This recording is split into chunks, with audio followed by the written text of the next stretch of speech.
오늘의 뉴스들 가운데 가장 뜨거운 이슈를 깊이 있게 짚어보는 라이브 플러스 코너입니다. 자, 트럼프 대통령이 중동의 평화 중재자로 등극을 했죠. 휴전이 발효된 뒤에도 그러나 이스라엘과 이란이 무력 충돌을 이어가고 있는 분위기입니다. 불안한 휴전 상태입니다. 자, 그러자 트럼프 대통령 양국 다 이 휴전 협정을 어기지 말라라고 강력하게 경고를 했습니다. 금방이라도 깨질 듯한 이 위태로운 휴전을 지키기 위해서 트럼프 대통령이 직접 나선 겁니다.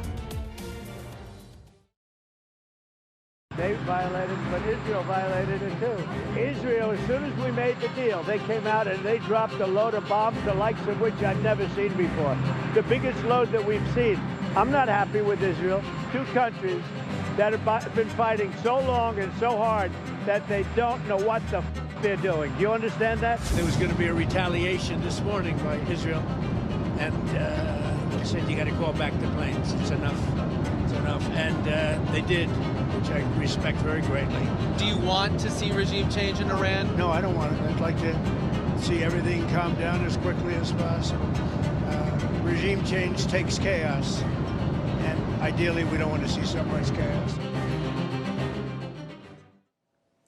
트럼프 대통령이 중재자로서 애를 쓰고 있습니다.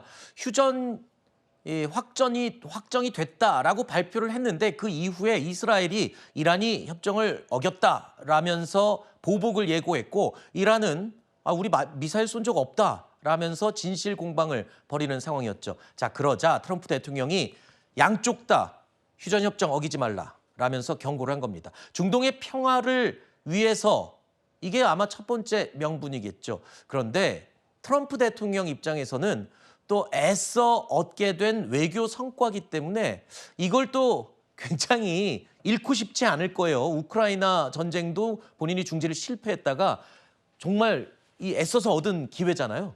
그렇습니다. 이제 트럼프의 재선에 혁혁한 공로를 세운 소위 마가 운동의 주요 인물들은 이번 군사행동은 미국의 치명적인 실수다 이런 얘기를 하고 있죠. 네. 스티븐 배넌이라든지 터커 칼슨 같은 사람은 아니 취임사에서 트럼프 대통령이 우리의 외교 안보가 성공했다는 증거는 쓸데없는 군사 문제에 미국이 개입 안 하는 것이다. 네. 이전 대통령이 정말 바보 같은 짓을 해서 미국의 국력을 낭비했는데 나는 그걸 안 하겠다.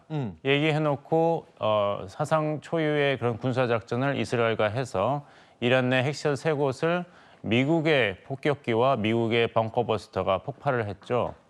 그래서 지금까지는 이란과 이스라엘의 휴전을 트럼프 대통령이 일방적으로 선언을 하고 그리고 이스라엘과 이란이 그것에 합의한다는 내용을 발표했기 때문에 확전이 되지 않는 것으로 보이지만 다시 이렇게 스멀스멀 이란과 이스라엘 간의 국지전이 일어나고 있거든요. 네.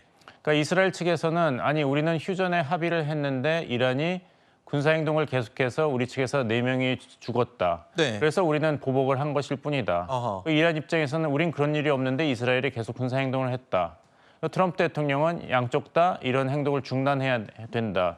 이스라엘과 이란이 너무 오랫동안 치열하게 싸웠기 때문에 서로 뭘 해야 될지 정신이 없는데 네. 절대 이 선을 넘어서는 안 된다고 하는데 얼마나 갈지는 두고 봐야 될 것 같습니다. 지금 그러니까 휴전에 합의했다라고 발표하고 나서 이런 내용을 저희가 전해드렸습니다. 그러니까 이란이 12시간 동안 공격을 멈춘 게 확인되고 또 이스라엘도 12시간 또 공격을 멈춘 게 확인되면 그때부터는 완전한 휴전이 시작되는 거다 이렇게 발표를 했는데 그 완전한 휴전이 시작되는 게 잠시 후 1시부터입니다. 네. 그렇죠? 그러니까 지금은 아직 불안불안한 휴전 분위기인데 이제 잠시 후에 이제 한 3분 뒤면 트럼프 대통령의 제안으로 이란과 이스라엘이 협의했던 이 휴전이 공식적으로 발효되는 시간이 되는 겁니다. 트럼프 대통령 입장에서는 어차피 얻은 걸 다 얻고 싶은 걸 다 얻은 셈입니다. 이란의 핵시설도 파괴를 했죠. 그리고 중재도 성공을 한 셈이죠. 이렇게 목표를 달성했기 때문에 잃을 게 없는 것 같습니다. 이와 관련된 목소리 들어보시죠. Obliterated the Iranian nuclear program. Now, Iran is incapable of building a nuclear weapon with the equipment they have. Has now once again resorted to illegal force waged a war against my country under a fabricated and absurd pretext, preventing Iran from acquiring nuclear weapons. What a bitter and tragic irony. 트럼프 정부는 일단 이란의 핵시설을 완전히 파괴했다라고 주장을 하고 있는데 전문가들은 또 이런 얘기를 하시더라고요.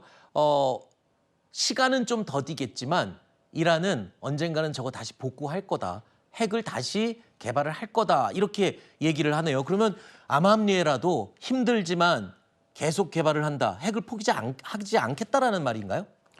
그렇습니다. 지금 미국이 애를 타고 속이 타고 있는 것은 세 군데 핵시설을 파괴를 했는데 CNN 보도에 따르면은 핵시설 자체도 완전 파괴는 안 됐다. 어허. 복구 가능한 상태로 남아있다. 그래서 전술핵을 사용해야 된다. 이런 벙커버스터 재래식 미사일은 아무리 13톤짜리를 12발을 투하해도 부족할 것이다 했는데 그 우려가 사실로 드러나고 있는 것 같죠. 네. 하지만 전술핵을 사용했다면은 히로시마 나가사키 이후로 미국이 다시 핵무기를 사용하는 것이 그렇죠. 되기 때문에 이란의 비핵화를 위해서 미국이 핵무기를 사용한다? 이게 말이 맞지 않는 그렇죠. 것이죠. 그래서 트럼프 대통령이 그건 안 된다 했는데 시설도 아직 남아있고 더 중요한 것은 60% 이상의 400kg 농축 우라늄의 행방이 지금 묘연합니다. 그러면 물질은 있으니까 네. 그리고 이란이 이제까지 축적된 기술과 지식이 있지 않습니까? 그렇죠. 그다음에 이렇게 당하고 나서는 오히려 핵무기를 개발할 의사가 100% 아니었는데 이렇게 당하고 나니까 정말 핵무기를 개발할 수밖에 없다. 이스라엘만 핵무기를 가지고 있으니까 우리가 당하는 거다 하면은 오히려 이란의 핵무기 획득을 방지하기 위해서 미국이 이스라엘을 도와서 공습을 했다고 정당화하고 있는데 오히려 이란의 핵무기 개발을 정당화하는 그쪽으로 사태를 몰고 가는 결과만 나오고 있는 것이죠. 네.